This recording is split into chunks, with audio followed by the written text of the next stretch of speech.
Pablo Escobar a créé l'industrie de la cocaïne. Il a mis au point un réseau de distribution qui lui a permis d'amasser plusieurs millions de dollars. Sa survie dépendait de la terreur qu'il savait inspirer. Il a ainsi fait des choses abominables.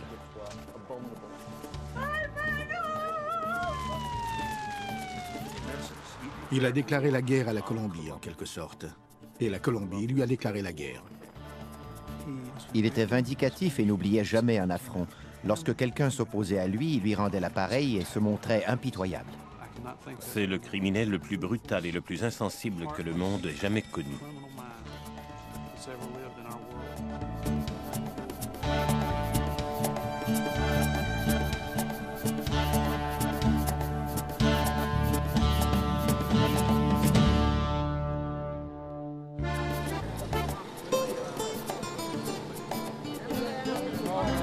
Au printemps 2002, une foule se rassemble devant une église de Medellín, en Colombie. Hermilda Escobar, la mère du narcotrafiquant le plus célèbre au monde, est venue assister à la messe.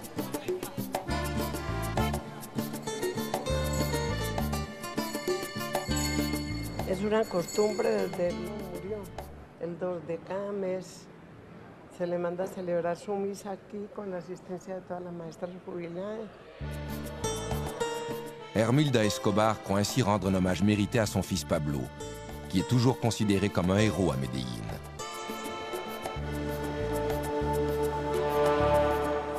Pour le reste du monde, Pablo Escobar est l'un des criminels les plus dangereux de l'histoire. L'initiateur du trafic de la cocaïne, un pionnier dont l'héritage de violence et de corruption est toujours présent 10 ans après sa mort. Il a fait preuve d'une brutalité et d'une cruauté incomparables. Mais le terrorisme pratiqué par Escobar n'était pas nouveau en Colombie. Il existait bien avant sa naissance.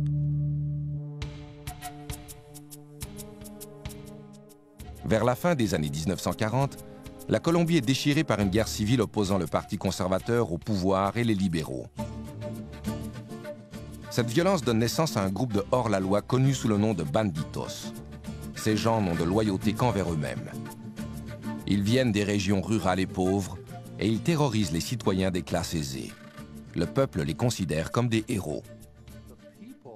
La population de la Colombie, peut-être parce qu'elle était opprimée par le gouvernement ou harcelée par les révolutionnaires et les groupes paramilitaires, éprouvait de la sympathie pour les banditos.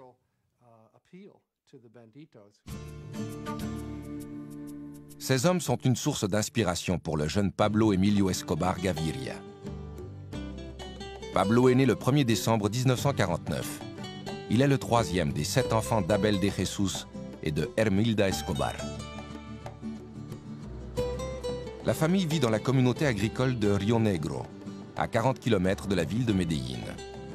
Le père est agriculteur et la mère est enseignante. Elle venait d'une famille peu fortunée, mais elle était instruite. Elle avait réussi à faire des études au coût de nombreux efforts et elle voulait partager ses connaissances avec les autres. Mon père était propriétaire et éleveur de bétail à Rio Negro. Ses employés et lui se levaient à 4 heures chaque matin pour traire les vaches afin de produire du fromage, du beurre et du lait qu'ils vendaient ensuite au village. Abel et Hermilda se marient le 4 mars 1946. Pablo naît 3 ans plus tard et il attire immédiatement l'attention de son entourage.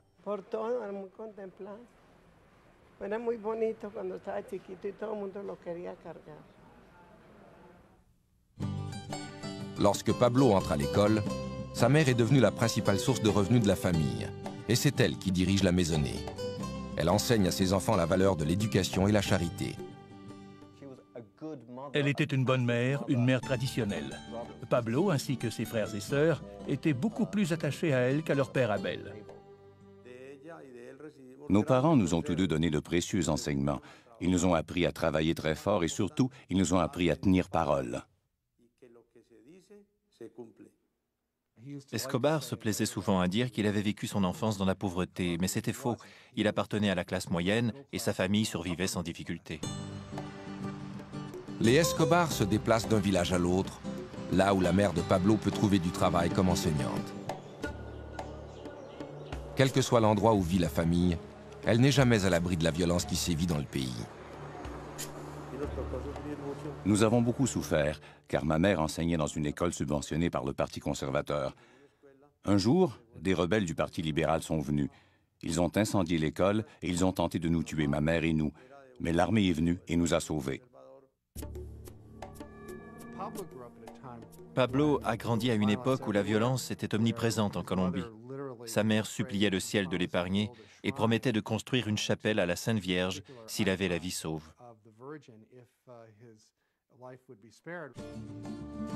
Comme la plupart des enfants colombiens, Pablo adore les récits relatant les exploits des banditos qui sillonnent le pays. Il admire leur indépendance et le fait qu'ils veillent sur les plus démunis. Il tente de suivre leur exemple. À l'école, certains de ses amis étaient plus pauvres que nous. Ma mère avait un crédit dans les commerces d'alimentation du quartier et Pablo l'utilisait pour offrir des aliments et des boissons aux enfants pendant la récréation.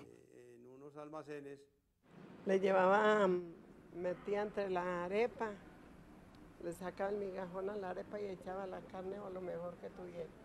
Y se lo llevaba a un Cristo de limpias que yo tenía allá en la sala y le decía, pobrecito señor.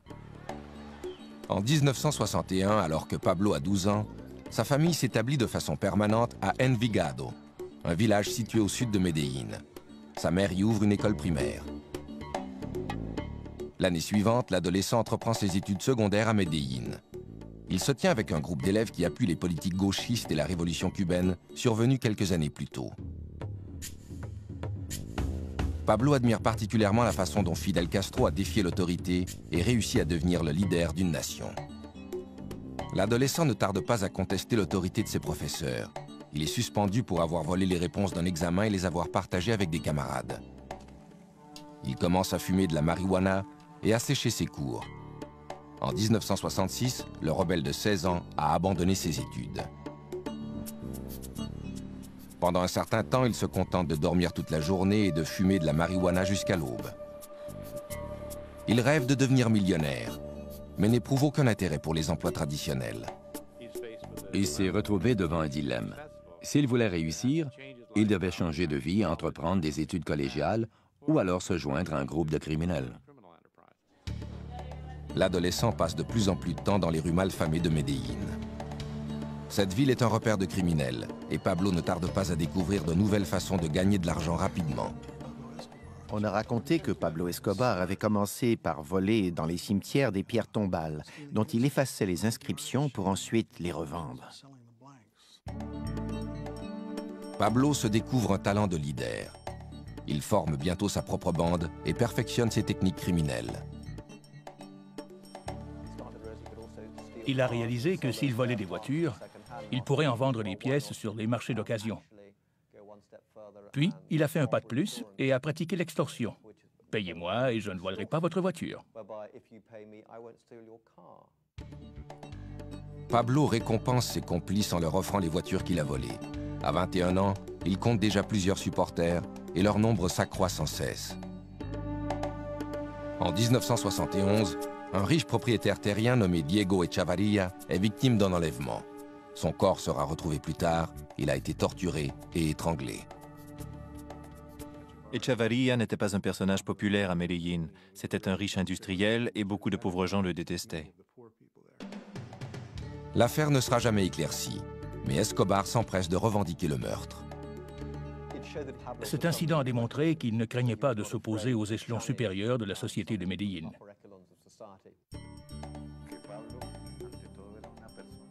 Pablo était un être très charismatique. Il avait beaucoup d'assurance et il était extrêmement convaincant. Il avait un ego démesuré.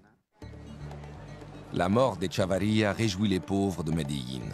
Il commence à surnommer Escobar El Doctor. C'est une marque de respect. Pendant que la réputation d'Escobar s'étend en Colombie, un changement social important se produit aux États-Unis. Au cours des années 60, la marijuana a été très populaire chez les jeunes Américains. Mais la génération du moi des années 70 recherche une drogue plus dure et plus stimulante. La cocaïne devient rapidement la drogue de l'heure en Amérique. Elle permettra bientôt à Pablo Escobar d'édifier son empire criminel.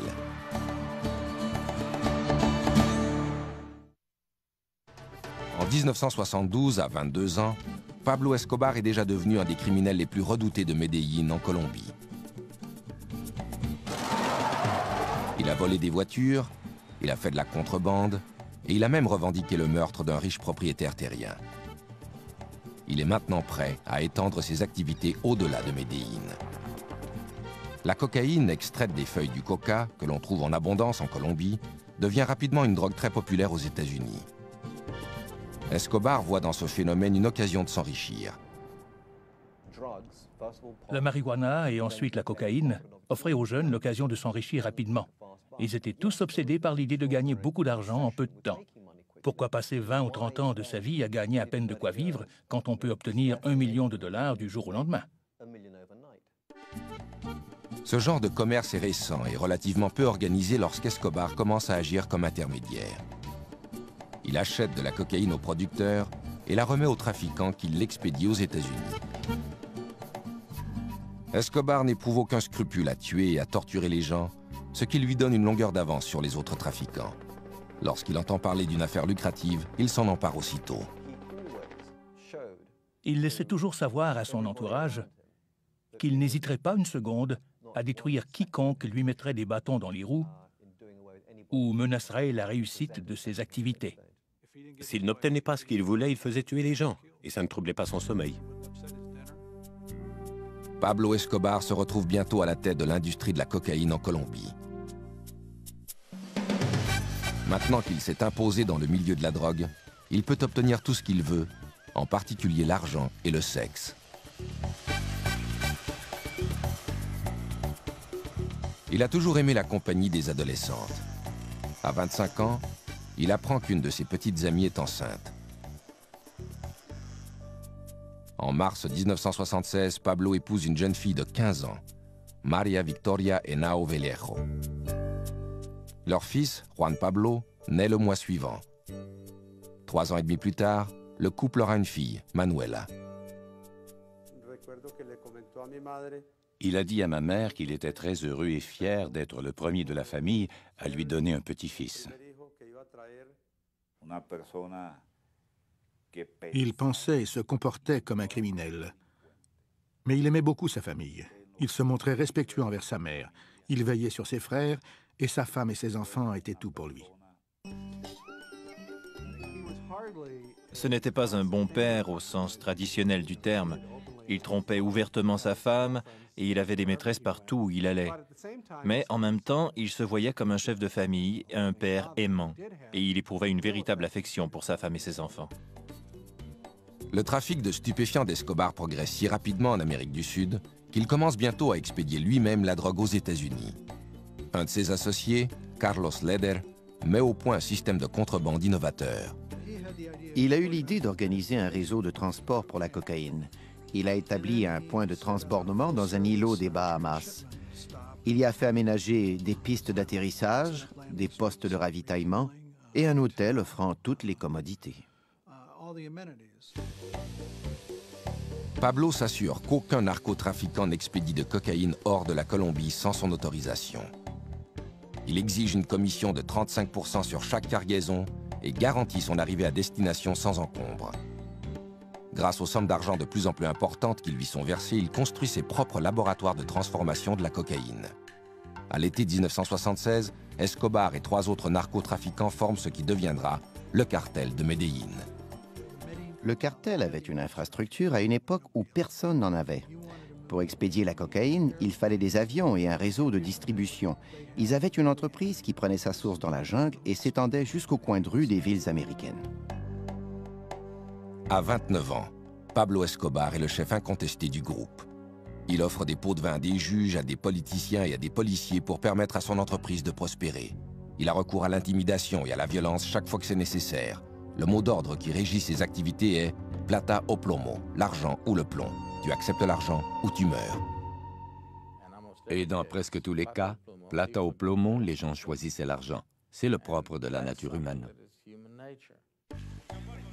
Escobar consacre toutes ses énergies à son empire. Contrairement à ceux qui travaillent pour lui, il consomme rarement la poudre blanche dont il fait le commerce. Il avait la réputation de consommer très peu de cocaïne. Il avait tendance à traiter avec mépris les gens qui avaient une dépendance à cette drogue. En 1979, le cartel de Medellín contrôle plus de 80% de l'industrie américaine de la cocaïne, évaluée à plusieurs milliards de dollars. Pablo Escobar est maintenant un homme très riche. Il se fait construire une propriété de 63 millions de dollars, appelée Hacienda Los Napoles, à 130 km à l'est de Medellín. Le petit avion qui a été utilisé pour expédier sa première cargaison de cocaïne est exhibé fièrement à l'entrée du domaine de 3000 hectares.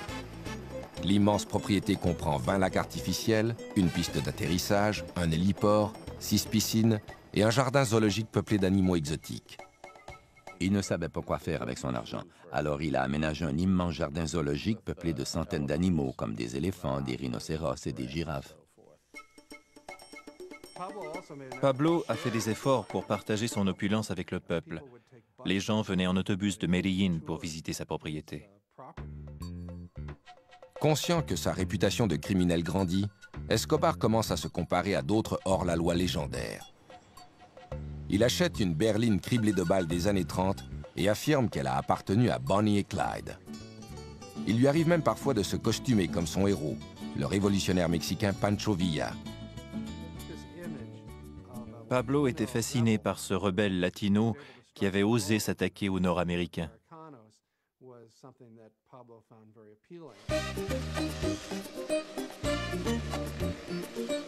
Derrière les portes closes de son domaine exotique, le baron de la drogue organise des fêtes extravagantes où il satisfait son penchant pour les jeunes filles d'âge mineur. Escobar et ses supporters ramassaient des écolières dans les rues d'Envigado après la classe et il les invitait à les accompagner.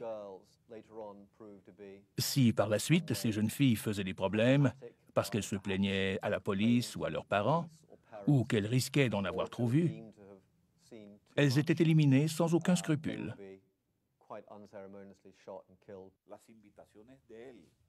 L'élite de la société colombienne attendait avec impatience ces invitations, car Pablo était considéré comme le meilleur hôte d'Amérique latine. Ces réceptions étaient de véritables orgies où les invités étaient assurés de trouver de très belles femmes et des alcools de choix.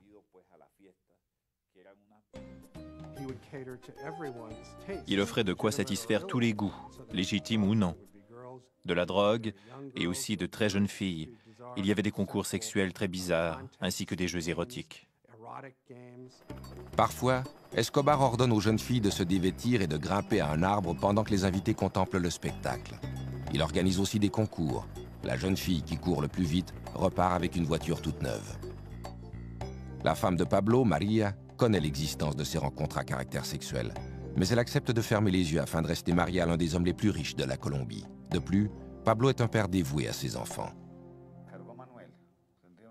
Un jour, alors que Manuela avait 2 ans, son garde du corps lui a offert de la porter, de la changer et de partager avec lui les tâches quotidiennes. Pablo a refusé tout net. Il a dit que le jour où il ne pourrait plus s'occuper de son enfant, il ne serait plus Pablo Escobar. Escobar veut être considéré comme un grand homme. Il distribue plusieurs millions de dollars pour venir en aide aux pauvres. Il construit des routes, des terrains de soccer et même un complexe de logements sociaux, le Barrio Pablo Escobar. Pablo n'aimait pas voir souffrir les gens. Il croyait que tous les pauvres devaient vivre dans la dignité et avoir des écoles et des églises bien à eux. Il voulait leur offrir une vie convenable. En réalité, Escobar rêvait d'être un Robin des Bois. Il voulait que la population l'appuie. Il voulait devenir le héros de la classe ouvrière et des paysans. Désireux d'améliorer son image, Escobar se présente au Congrès colombien en 1982. Il était tout puissant dans le milieu criminel. Il a commencé à chercher des moyens de légitimer son industrie tout en augmentant son pouvoir personnel.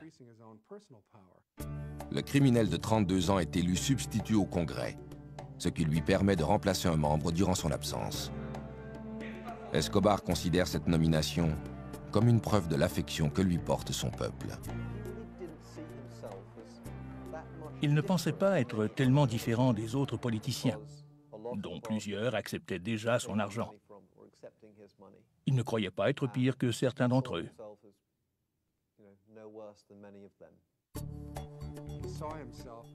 Il se considérait comme un grand homme, et son argent lui permettait de réaliser ses désirs les plus extravagants. Après avoir rêvé d'un parc d'animaux exotiques et de très jeunes filles, il a rêvé de devenir président de la Colombie. Escobar ne tarde pas à découvrir que sa popularité ne s'étend pas jusqu'à la capitale du pays, Bogota.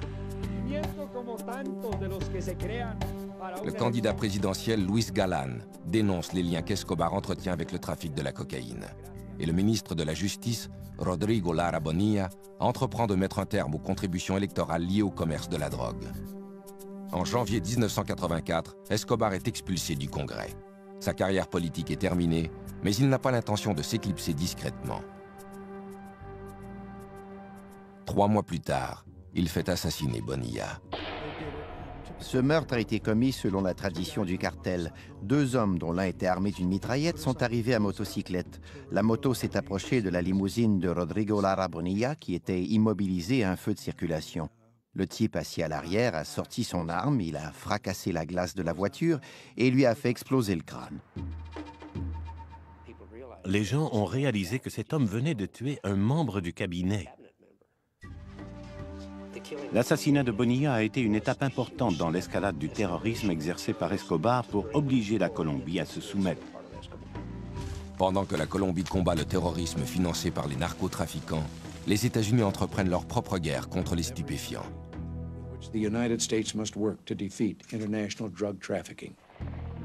Escobar devra bientôt affronter une nouvelle menace, à laquelle il réagira par une série d'attentats brutaux.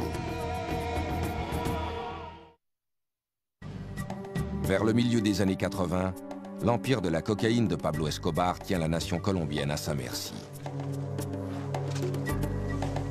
4000 km plus au nord, le président des États-Unis a déclaré la guerre aux stupéfiants. Il en a fait un mandat prioritaire de son administration. Les États-Unis exerçaient de plus en plus de pression sur la police, l'armée, le gouvernement et le système judiciaire colombien afin de mettre fin au trafic des stupéfiants. Le gouvernement colombien accepte de laisser les États-Unis extrader les trafiquants qui expédient de la drogue en Amérique.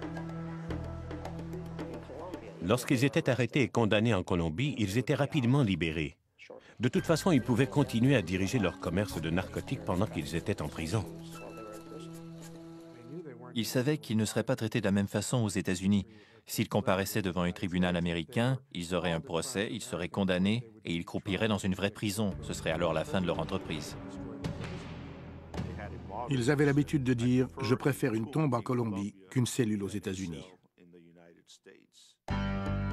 En novembre 1985, Escobar et d'autres trafiquants de drogue décident d'unir leurs efforts et de montrer au gouvernement qu'ils n'ont pas l'intention de se laisser intimider.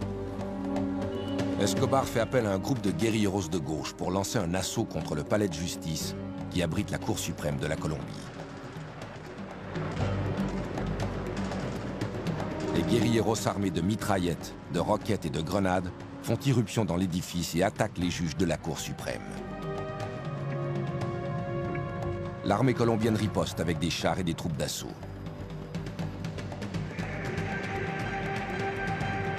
Au cours du siège, qui dure toute une journée, 97 personnes sont tuées, dont 11 des 24 juges de la Cour suprême.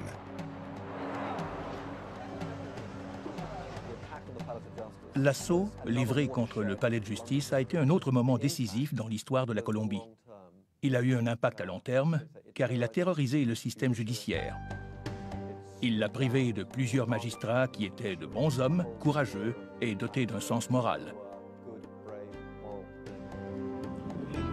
Les guérilleros détruisent en outre les documents d'extradition. Ils ont réussi à convaincre la population colombienne que ces actes de terrorisme étaient attribuables à l'extradition.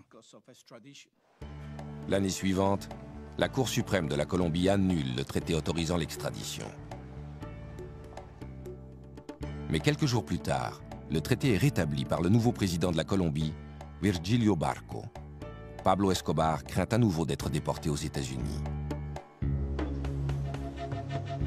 Il se fait construire des refuges un peu partout en Colombie.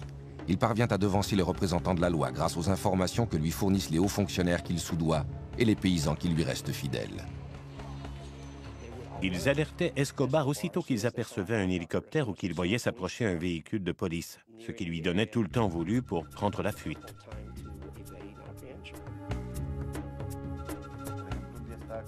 Je me souviens qu'à un moment donné, il y avait 2 hélicoptères qui survolaient l'édifice pour tenter de le repérer. N'importe qui d'autre aurait fui en toute hâte, mais Pablo a pris le temps de se peigner et de se raser.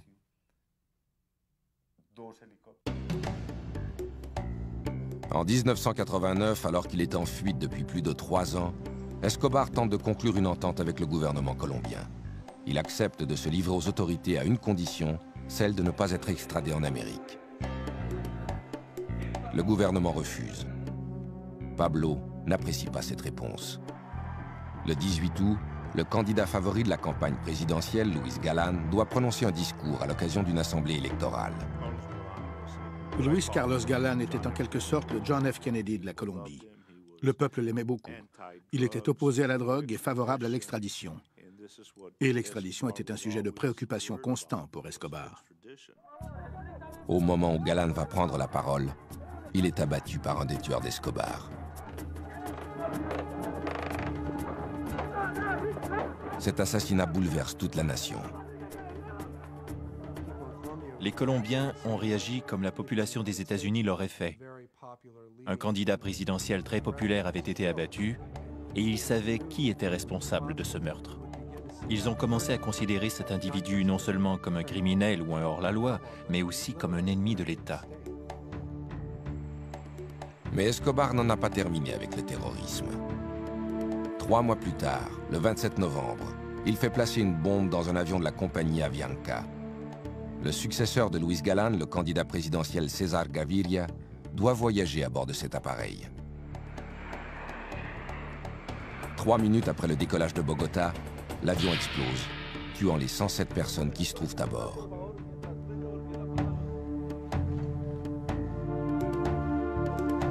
Gaviria, comme on le découvrira plus tard, n'était pas dans cet appareil.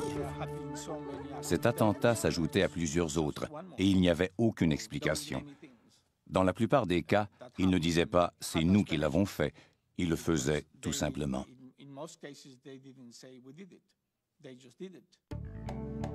Pablo Escobar était peut-être un monstre de plusieurs façons, mais il n'était pas stupide et il n'était pas fou. Il ne faisait jamais rien sans raison.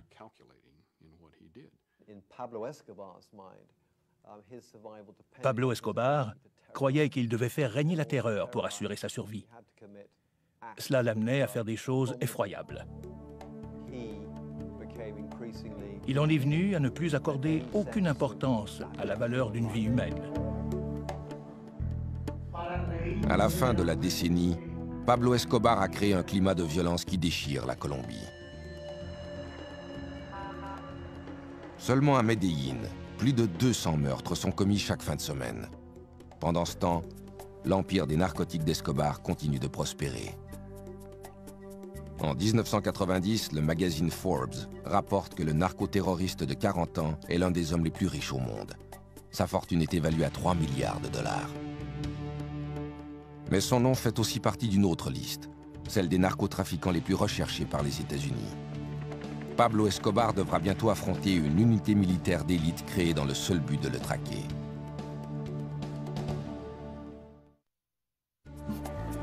En 1990, le narcotrafiquant milliardaire Pablo Escobar est devenu l'homme le plus redouté de la Colombie et le criminel le plus célèbre au monde.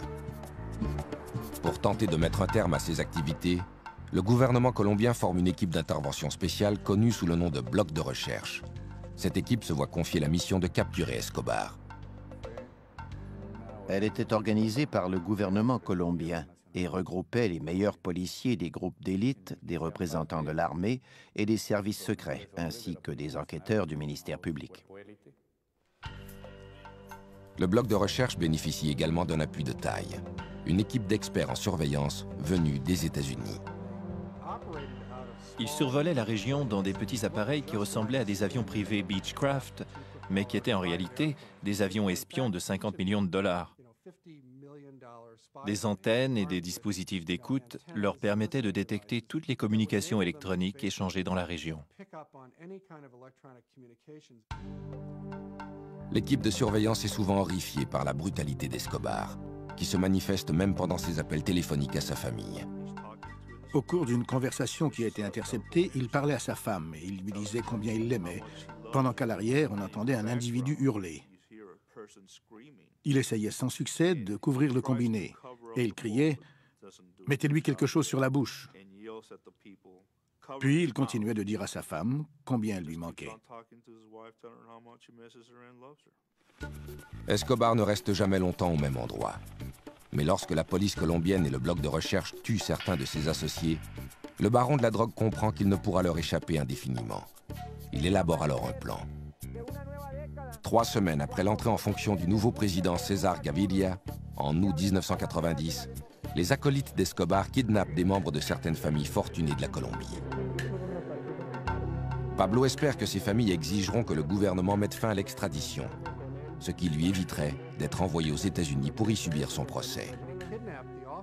Il a enlevé des enfants et menacé de les tuer. Il espérait que certains membres en vue de ces familles, qui avaient déjà été présidents ou leaders politiques, fassent pression sur le gouvernement pour que leurs héritiers puissent être libérés sains et saufs. Le stratagème d'Escobar porte fruit. Pour mettre fin aux enlèvements, le gouvernement déclare l'extradition illégale. Assuré désormais de ne plus être extradé aux États-Unis, Escobar se rend aux autorités le 19 juin 1991. Il a conclu une entente avec César Gaviria, la plus avantageuse de tous les temps pour un criminel. Il a accepté de reconnaître sa culpabilité à un crime relativement mineur. En échange de cet aveu, tous les crimes qu'il avait commis par le passé lui seraient pardonnés. Nous avons tenté de lui démontrer que s'il décidait d'avouer certains crimes, il allait se retrouver en prison, en sécurité. Nous avons sous-estimé le degré de corruption et d'intimidation dont Escobar était capable. Le gouvernement colombien et César Gaviria ont fait la manchette des quotidiens américains en annonçant qu'ils avaient arrêté Pablo Escobar. Ils n'ont cependant pas précisé que la prison avait été construite selon les spécifications d'Escobar et qu'il avait lui-même choisi ses gardiens ainsi que les prisonniers qui allaient l'accompagner.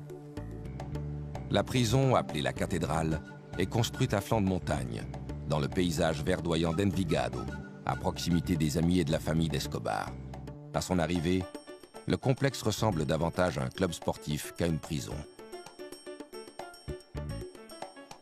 Il y a fait aménager un terrain de soccer et il a fait construire une discothèque où il accueillait des amis et des femmes pour faire la fête. C'était une farce monumentale. Le plus incroyable, c'est que la police nationale colombienne, dont faisait partie le bloc de recherche du colonel Martinez, n'était pas autorisée à s'approcher à moins de 20 km de la prison. Escobar va et vient comme il l'entend. Il assiste à des matchs de soccer à Medellín et fréquente les boîtes de nuit d'Envigado. La femme et les enfants d'Escobar lui rendent visite régulièrement. La cathédrale leur offre tous les conforts du foyer, y compris une maisonnette construite expressément pour sa fille de 11 ans, Manuela. La sentence d'emprisonnement prononcée contre Escobar est une plaisanterie. Mais le gouvernement a réussi à rassurer la population. Il lui a donné ce qu'elle réclame, la fin de la terreur. Jusqu'à un certain point, Gaviria a réalisé le vœu le plus cher des Colombiens en mettant un terme à ce cycle de violence. Pendant toute son incarcération, Escobar continue de diriger son entreprise de trafic de cocaïne évaluée à plusieurs milliards de dollars. Et il est plus impitoyable que jamais. Il a entendu dire que des membres du cartel de Medellín profitaient du fait qu'il n'était pas constamment en liberté pour le voler. Escobar fait amener ses hommes à la prison. Il les torture en leur perforant les genoux et en leur arrachant les ongles, puis il les tue. Cette fois, Escobar est allé trop loin. Quand la nouvelle de ces meurtres brutaux se répand, les autorités gouvernementales ne peuvent plus ignorer les gestes posés par Escobar. Le 22 juillet 1992, le président Gaviria ordonne qu'Escobar soit transféré à une véritable prison. Mais Pablo soudoie une patrouille de soldats et prend la fuite. Il y avait une blague qui circulait en Colombie. Combien faut-il de soldats colombiens pour faire sortir Escobar de prison? La réponse était un seul pour ouvrir les portes et 5000 pour le regarder sortir. Escobar est maintenant libre, mais il a des ennemis partout et de moins en moins d'endroits où se réfugier.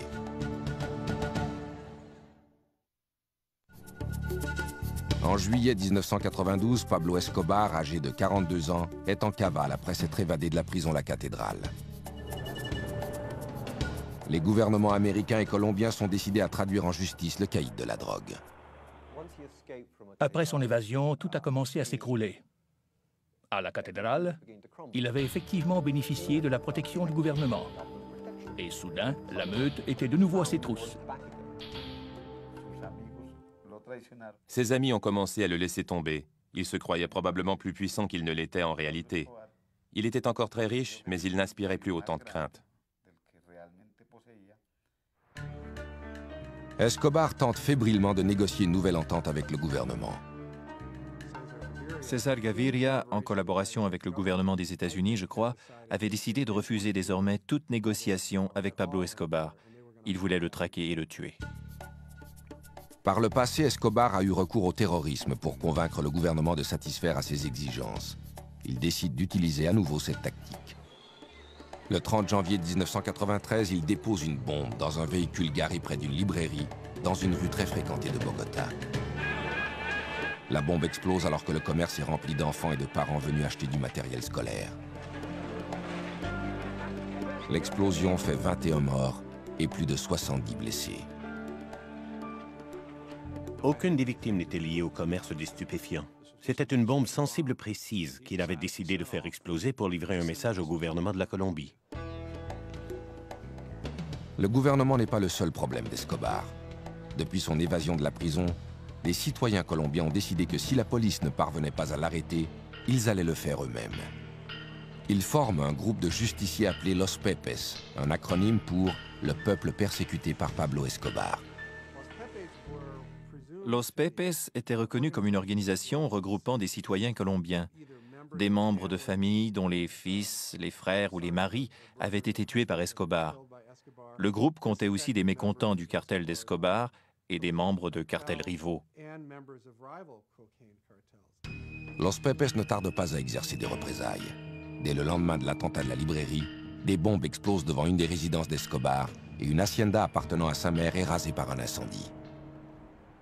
Plutôt que de traquer Escobar lui-même, ils ont commencé à pourchasser tous ceux qui étaient associés à Escobar, professionnellement ou personnellement, et ils les ont tués.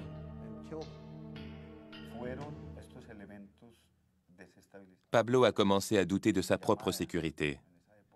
Ils ont nui à ses gains financiers, ils ont touché ses proches. Et surtout, ils ont miné son moral en attaquant les symboles qui lui tenaient le plus à cœur. Ils ont utilisé contre lui ses propres techniques. Ils ont traqué sa famille et tué beaucoup de gens. Ils ont brûlé des ranchs et tué ses chevaux évalués à plusieurs millions de dollars. L'ennemi numéro 1 de la Colombie se fait rendre la monnaie de sa pièce. De moins en moins de gens étaient prêts à lui venir en aide pour lui permettre de déjouer les autorités. Par conséquent, il devait se déplacer de plus en plus fréquemment d'une cachette à l'autre. Je pense qu'il s'est rendu compte que plus personne ne voulait l'aider, qu'il n'avait plus de temps, plus de refuge, et que la chance l'avait abandonné. Escobar tente de faire sortir sa famille du pays, mais les autorités lui refusent ce privilège. La dernière chose que souhaitait la Colombie, c'était que la famille d'Escobar disparaisse à ce moment précis. Elle savait que si ses proches restaient au pays, il allait constamment s'inquiéter de leur sort, car il savait que les Pepes allaient les tuer dès qu'ils en auraient l'occasion. Sa famille était son talon d'Achille. Il voulait la faire sortir du pays et la mettre à l'abri dans un endroit sûr où il n'aurait plus à s'inquiéter de son sort. Il aurait ainsi pu se consacrer librement à la guerre qu'il livrait au gouvernement de la Colombie. À l'automne 1993, le cartel de Medellín est démantelé. Mais c'est la famille d'Escobar qui occupe toutes ses pensées. Il ne l'a pas vue depuis 1 an et elle lui manque beaucoup. Le 1er décembre, Pablo célèbre son 44e anniversaire. Il sait qu'il est sous surveillance constante et il limite ses appels téléphoniques au minimum pour éviter qu'il ne soit retracé. Le lendemain de son anniversaire, il téléphone à sa famille. Nous attendions depuis 24 heures l'appel qu'Escobar allait sans doute faire à son fils Juan Pablo. Cette fois, la conversation a duré 5 minutes, assez longtemps pour que nous puissions le localiser. Le bloc de recherche découvre que l'appel provient d'une maison de Los Olivos, un quartier de la classe moyenne de Medellín. J'ai vu Pablo Escobar qui parlait au téléphone. À ce moment précis, nous avons échangé un regard et il a raccroché. Le lieutenant Martinez demande des renforts et les membres du bloc de recherche cernent la maison. Escobar est pris au piège.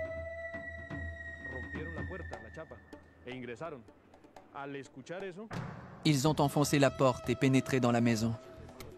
Le garde du corps de Pablo, El Limón, est alors apparu à la fenêtre là-haut et il est sorti en faisant feu sur les policiers. Il a été touché, il est tombé sur le sol. Escobar est sorti par la fenêtre avec une arme dans chaque main. Il tira à l'intérieur et à l'extérieur en hurlant des injures à la police. Il a retiré ses pantoufles et sauté sur le toit. Nos balles l'ont atteint alors qu'il tentait de se relever.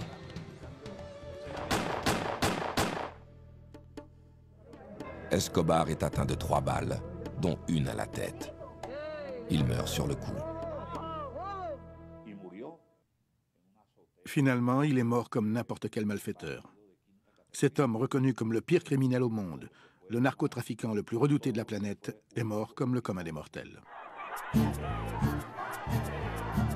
Le 3 décembre 1993, des milliers de Colombiens envahissent les rues de Medellín pour les funérailles de Pablo Escobar. Certains sont venus pour célébrer sa disparition. D'autres pleurent la mort du Robin des Bois de Medellín. Le dernier et le plus impitoyable des banditos n'est plus.